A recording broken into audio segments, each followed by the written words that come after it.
Salve, salve galera, sejam todos muito bem-vindos para mais um Encontro de Direito Penal. Nesse nosso encontro, nesse nosso bate-papo, nós vamos falar da continuidade, melhor dizendo, dos crimes contra a administração pública, em especial aqueles praticados pelo funcionário público, portanto, estaremos diante dos chamados crimes próprios. Galera, antes de adentrarmos hoje nos crimes de concussão e de excesso de exação, que são os crimes previstos no artigo 316 do nosso Código Penal, lá na parte especial, nós vamos fazer, como sempre, aquela revisãozinha básica e rapidinho bate-bola em relação ao peculato. Então vamos rememorando o peculato para quem esqueceu. Então, peculato nós vamos ter duas modalidades. Nós temos a modalidade peculato apropriação aqui no caput, né? Estamos falando do caput somente. E ainda o chamado peculato desvio. Eu fico batendo sempre na mesma tecla, como eu falo para vocês não errarem. Então, o peculato apropriação é aquele em que o funcionário público ele já tem a posse, seja, vamos chamar da coisa, né? Do bem móvel, do dinheiro, do valor, qualquer coisa. Então vamos falar da coisa como um todo, seja de um particular ou seja ainda da própria administração pública. E aí num determinado momento ele inverte o título da posse. Por isso que ele tem muito a ver com relação com a questão da apropriação indébita. Mas por ser funcionário público, esse nome modifica-se, ele muda-se, né, para crime de peculato. E ainda temos o peculato desvio, que ele vai desviar a destinação originária daquele recurso, daquele valor, daquela coisa como um todo, para um proveito próprio ou ainda um proveito alheio. E aí nós temos, portanto, o peculato próprio no nosso parágrafo, no nosso caput, melhor dizendo, tá? E no nosso parágrafo primeiro, nós teremos o peculato impróprio, que nessa situação, nesse momento, não tem o indivíduo, a alma cebosa, ele não tem a posse, ok? Ele é um funcionário público e ele aproveita-se da situação de funcionário público para subtrair ou para concorrer que seja subtraído a coisa.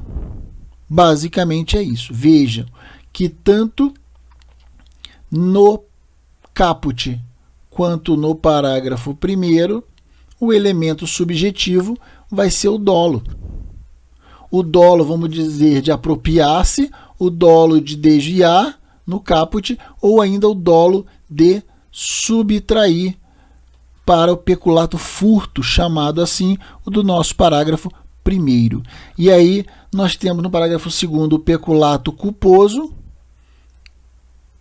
e temos as questões de extinção de punibilidade em relação ao funcionário público tão somente no nosso parágrafo terceiro. Isso, a extinção da punibilidade, fazendo a linha do tempo, o trânsito em julgado, acontecendo antes do trânsito em julgado, a reparação completa do bem, extinta estará a nossa punibilidade. Após o trânsito em julgado, teremos uma redução da nossa pena pela metade. Galera, fizemos esse Shazam aqui, como eu costumo dizer.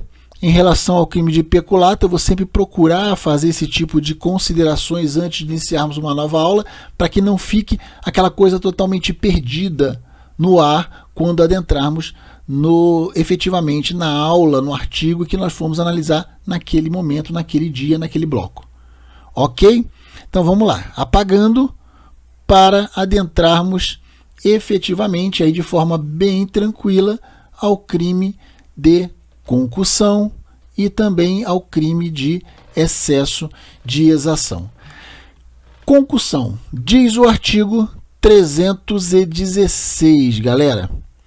Exigir, então é o núcleo verbal aqui do nosso tipo, para si ou para outrem, seja de forma direta ou indiretamente, mesmo que esteja fora da função ou mesmo antes de assumi-la, mas que isso aconteça em razão dela, uma vantagem indevida.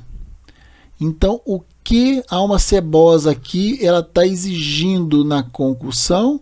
Ela está exigindo uma vantagem indevida. E a pena será uma pena de reclusão de 2 a 12 anos e multa. Vejam, galera, mais uma vez, a ação nuclear aqui ela vai ser consubstanciada no verbo exigir. E o que é exigir? Exigir é ordenar, é reivindicar, é impor como uma obrigação.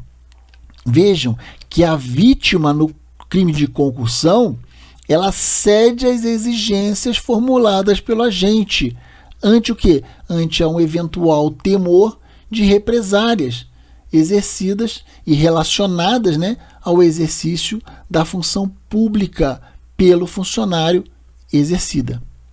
Então, galera, não é necessária uma promessa de causar um mal determinado.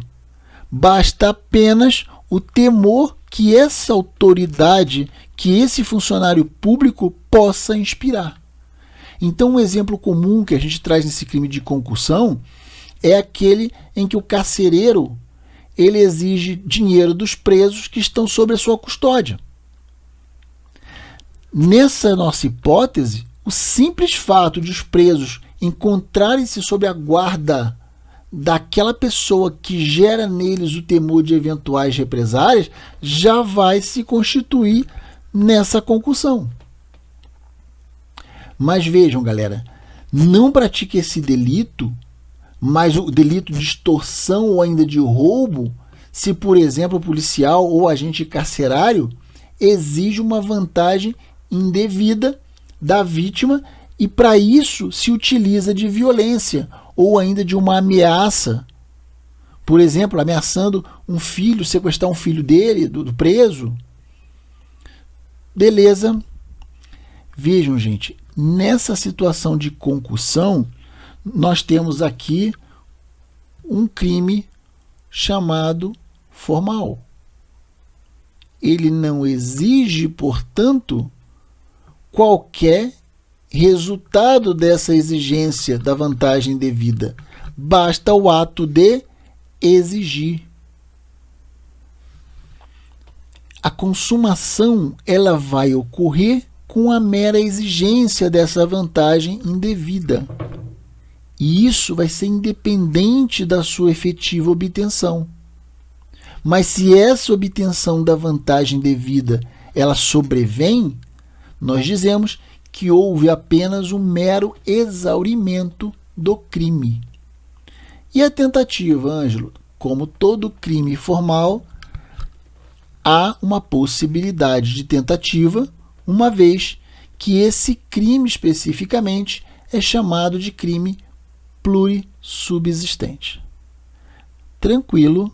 Vai ser bem curtinha essa nossa aula de hoje, vai ser uma coisa bem de boa, como se diz, para que possamos fechar a nossa prova da parte de direito penal da legislação especial.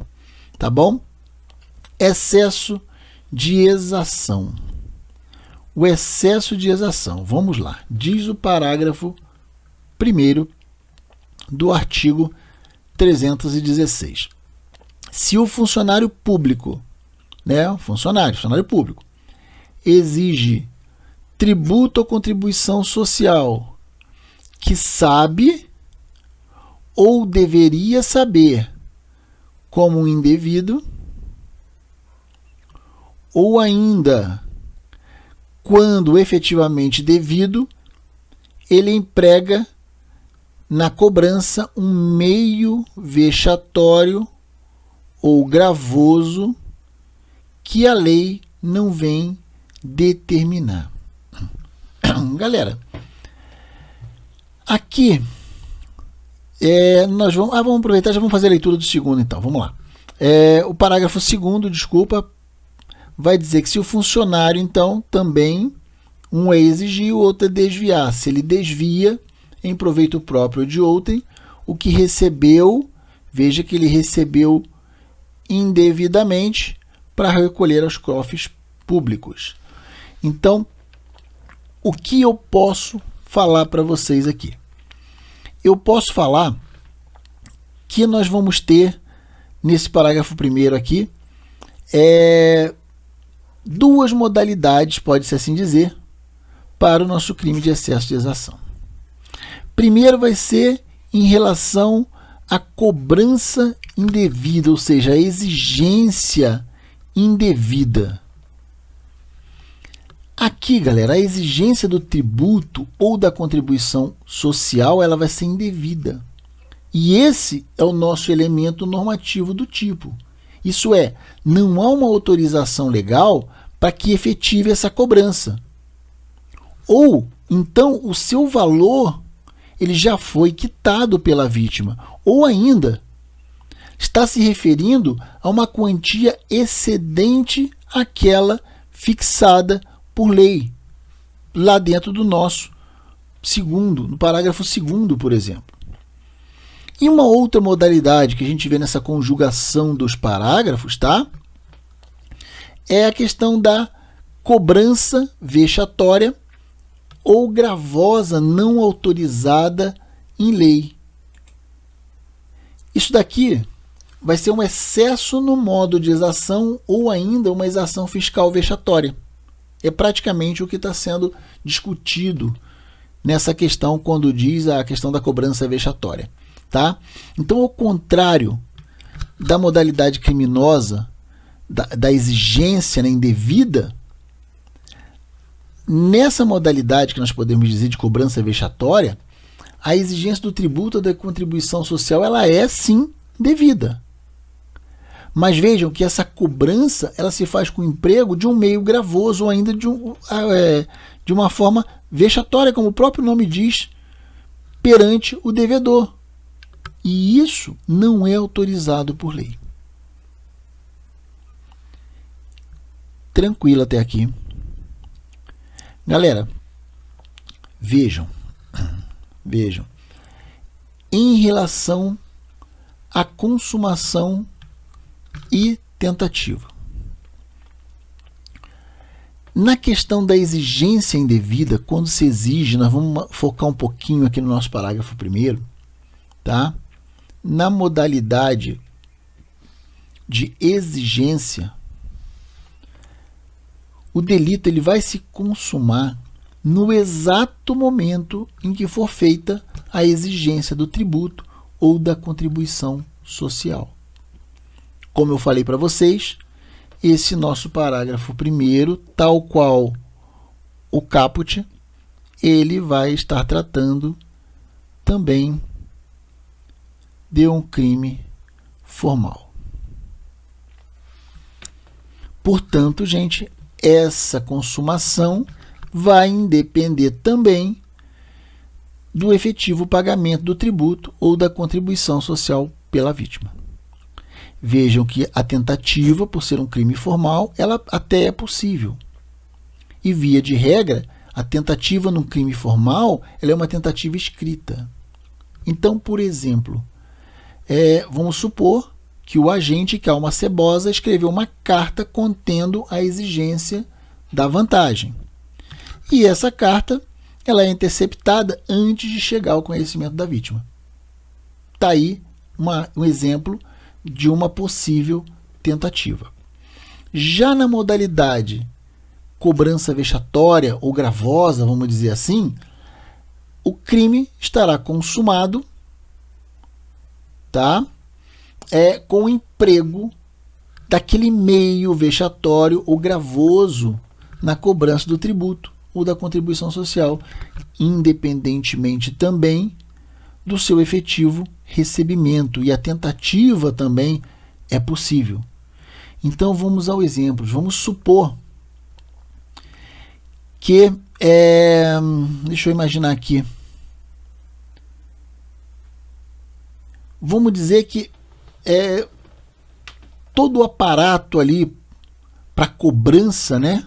A pessoa chega na casa do indivíduo ou no estabelecimento da vítima, do ofendido, tá? Ela vai todo aquele grupo policial de fiscalização, enfim, com o intuito de fazer daquele show, todo aquele levantamento, fazer todo mundo ver que aquela vítima está devendo, que aquela vítima não quer saber de nada, mas a gente sabe que nessa questão vai ser um valor indevido, mas os fiscais vão até a residência, vão até o estabelecimento comercial do ofendido e antes que ele chegue lá, né, a esposa da vítima, por exemplo, quando ele está quase entrando no recinto, a esposa chegue e apresente um comprovante, por exemplo, do pagamento, ou ela obsta aquela pretensão daqueles indivíduos antes que eles adentrem, antes que eles iniciem a cobrança da questão das contribuições sociais, que, sabe, ou deveria ser indevida, né? Para que não cause maior tumulto dentro do estabelecimento comercial daquele ofendido ou da vítima. Acho que deu para vocês entenderem, tá? O parágrafo 2º especificamente, galera, agora eu vou dizer para vocês que ele, na realidade, se vocês analisarem a questão das penas, né? Então nós temos que o parágrafo 1º do excesso de exação, nós não estamos falando do crime de concussão, apesar deles estarem tudo ligados, né? Vejam que o parágrafo 1º ele impõe uma pena de 3 a 8 anos e multa. Já o parágrafo 2º, a pena é do que? De reclusão de 2 até 12 anos e multa. Pessoal, nós estamos falando de infração? Não. Nós estamos falando de alguma elementar que vai estar incutida nesse nosso parágrafo 2º e, portanto, ela é capaz de aumentar a pena base, ou melhor, a pena em abstrato, melhor dizendo, tá? Por isso, esse excesso de exação do parágrafo 2º é chamado excesso de exação qualificado. Então, o parágrafo 2º é uma qualificadora do crime de excesso de exação. E ele vai dizer que se o funcionário desvia em proveito próprio de outrem o que recebeu indevidamente para recolher aos cofres públicos. Então, nessa modalidade, que é uma modalidade bem mais gravosa do crime de excesso de exação, a intenção aqui é punir o funcionário público que, ao invés de recolher o tributo ou a contribuição social, né, que foi indevidamente exigido, tal qual no parágrafo 1º, e tem a destinação os cofres públicos, ele simplesmente desvia esse valor indevido em proveito próprio ou de um terceiro. É simples assim. Ok? Galera, mais um crimezinho, mais 2 crimes, melhor dizendo, né? Do artigo 316, que é a concussão e o excesso de exação, forma simples e forma qualificada. E, portanto, perfazemos mais um degrau dos nossos conhecimentos dentro da parte especial do direito penal. A todos, bom dia, boa tarde, boa noite, bons estudos aos corujas inclusive, nossa, hoje está difícil, eu estou falando bastante o S ali no final e de vez em quando dou uma travada de língua, mas é sempre assim, quando a gente faz a aula ao vivo, sem interrupção, sem corte, sem nada, sem montagem dos vídeos e do áudio, por vezes a gente acaba se atropelando, tal qual numa sala de aula. Mas de qualquer forma o que vale é a intenção e o produto final do que a gente está repassando. Então a todos, minhas considerações, minhas estimas e excelente dia de estudo. Até o nosso próximo bloco com a revisão dessa aula e a aula subsequente, que possivelmente será o crime de corrupção passiva, já adianto para vocês, previsto no artigo 317. Forte abraço a todos e até o próximo bloco.